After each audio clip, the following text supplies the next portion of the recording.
morning friends and welcome to the pre-market view. We've seen sharp uptick across global markets over the weekends, and the US markets were up about 1.5 to 1.6% on the back of a much better than expected jobs data. The job addition were about 2,87,000 versus the expectations of about 2,60,000 odd. However, the unemployment rate continues to be high at about 4.9%. And European markets too were up anywhere from 0.88 to almost about 4%. And when we look at the Asian markets today morning, Nikkei is up sharply at about 3.5%. Hang Seng is up about 1.71%, and SGX Nifty is suggesting that we are going to open up almost about 100 points from the last traded price here in India. So the overall sentiment has turned extremely positive. Also, we are moving into the result season. The progress of the monsoon by and large has been good. So we think that this rally has the possibility of stretching itself up by another couple of 100 points depending upon how the outcome in terms of results are. But one should be playing this market on the long side or on the bullish side. On that note, let me invite our F&O expert to take you through important F&O cues and ideas that we can have from the F&O side. Good morning friends, earlier analysis on derivatives. In Friday's trading session, taking negative cues from the international markets, our market did reacted on the negative note and did open under the gap down of around 20-30 odd points. And thereon we did saw Nifty breached our VWAP on the lower side, that is at 8350, 8360, and it did touch 8300, which we did suggested in the Friday's morning call. And after that, 8 to 95,300 considered as a good support for our market and then bounced back, but eventually closed on a negative note with a very minor loss of 0.26% and settled at 8336.45.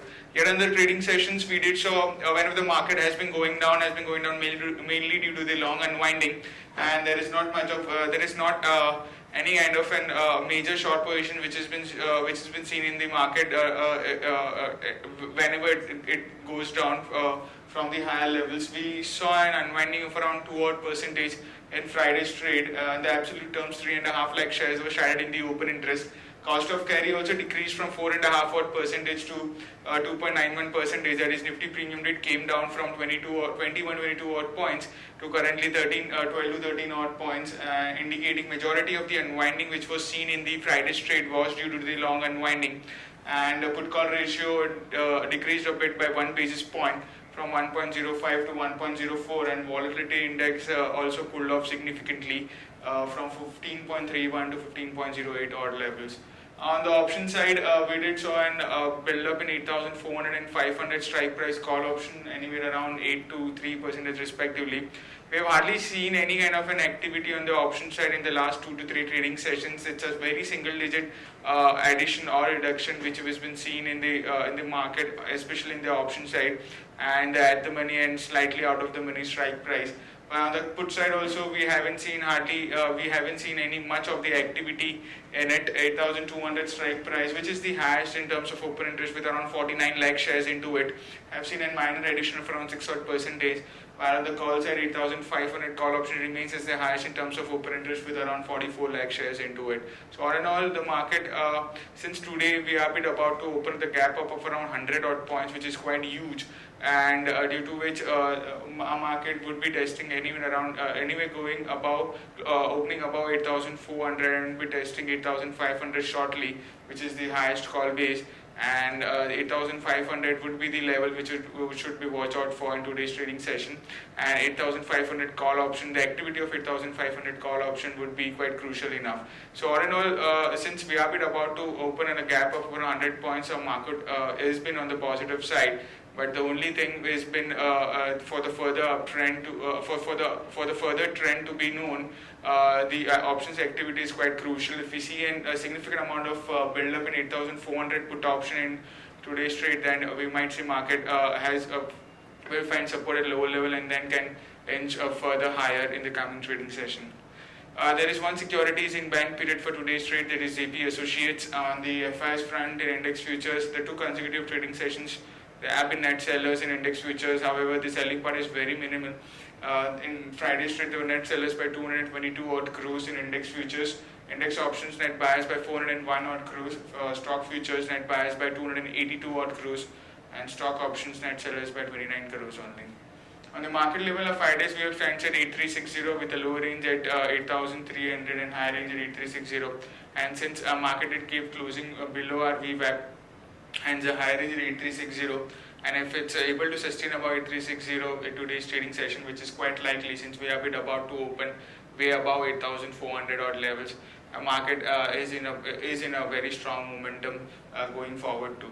SDX Nifty is trading positive, it's up by around 110 odd points and it's quoting anywhere around 8443, indicating a gap up opening can be expected in the morning trade. That's it from derivatives. Thank you.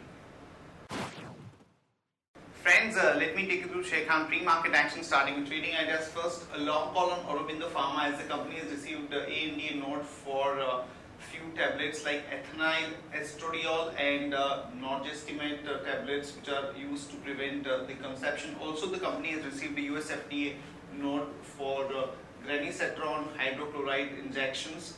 So one can go long on Aurobindo with a stop loss of 762 and a target of about 801 to about 816.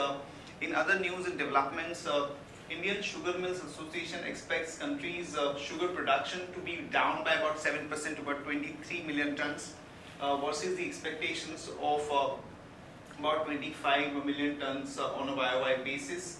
Consumption is seen at about 26 million tons, so there is going to be a shortfall between the production and the consumption by almost about 3 million ton, and that could keep the sugar prices firm. So there is a possibility of some strong positive sentimental action in the sugar stocks from a short-term perspective.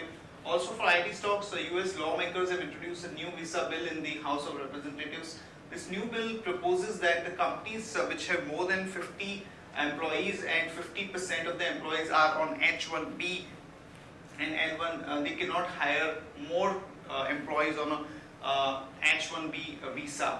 So this is something that the IT sector might be reacting negatively to, but one has to remember that it's an election year and this is just a proposal which has not actually been passed. Also, Sadbhav Infrastructure has emerged as the lowest bidder for a 1,008 crore road project in Karnataka. Kerala has imposed almost about 14.5% fat tax on pizzas and burgers and junk food items. So that's a negative for companies like Jubilant Foodworks and Westlife Development, which is basically McDonald's and all these companies. Kerala government also imposes 5% tax on the packaged coconut oil and basmati rice. So that's negative for companies like Marico, KRBL and Kohinoor Foods.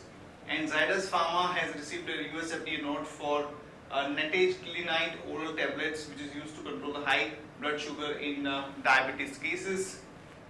Telecom Ministry clears 3,500 crore Airtel Marcel deal. PSU Bank strike is likely to happen on July 12 and 13th against the SBI merger and IDBI stake sale.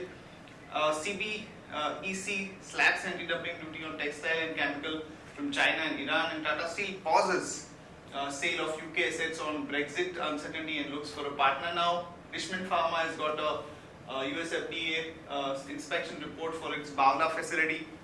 Sun Pharma to make an announcement with respect to its Euro business at about 8:15. We shall share the details as and when these announcements are made. Tata Motors June group global wholesale sales has gone up by 21%, and PNB RBI indicates that the FIs can now invest in the stock. Arcom promoters placed 3.8 crore shares worth about 190 crore. Brookfield Asset Management eyes Reliance Communications Tower Company.